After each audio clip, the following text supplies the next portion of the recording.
Yeah, right. Now, when I first moved out of the stall,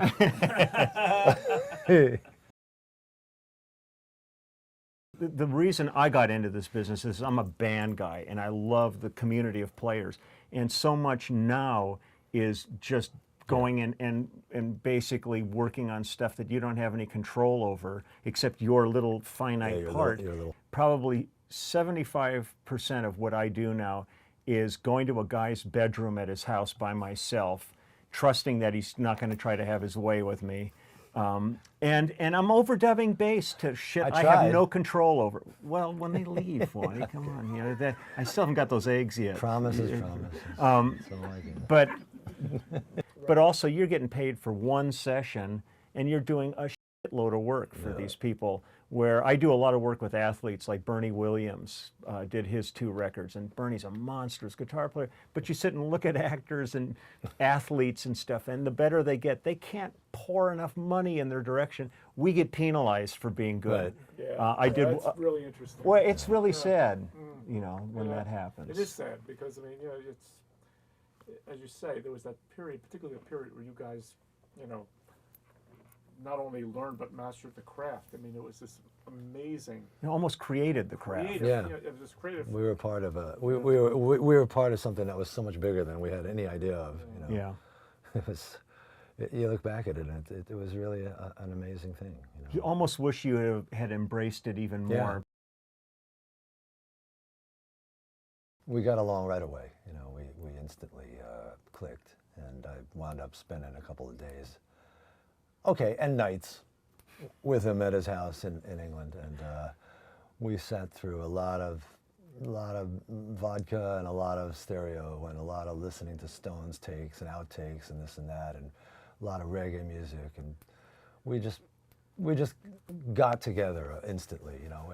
But the perfect matching, because you were such a Stones freak. Oh yeah, it's it was like perfect. It's heavenly. Yeah, it was great. We all came back to my hotel room and sitting around, and he's fielding questions from everyone, and I'm just sitting there looking at this scene going, this is unbelievable. This is insane, you know. And I'm not going to ask him a question. This is crazy, you know. And everyone's hitting him with questions. He's being so polite and gentlemanly, you know.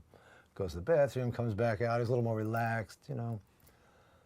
More questions, more answers. And finally, I don't know what possessed me to do it, but I said, well, you know, as long as everyone's asking you stuff, man, let me ask you, when you got done with Street Fighting Man, you know, when you assembled that whole thing, what was that like in the studio to hear that back? This is what I get. He goes,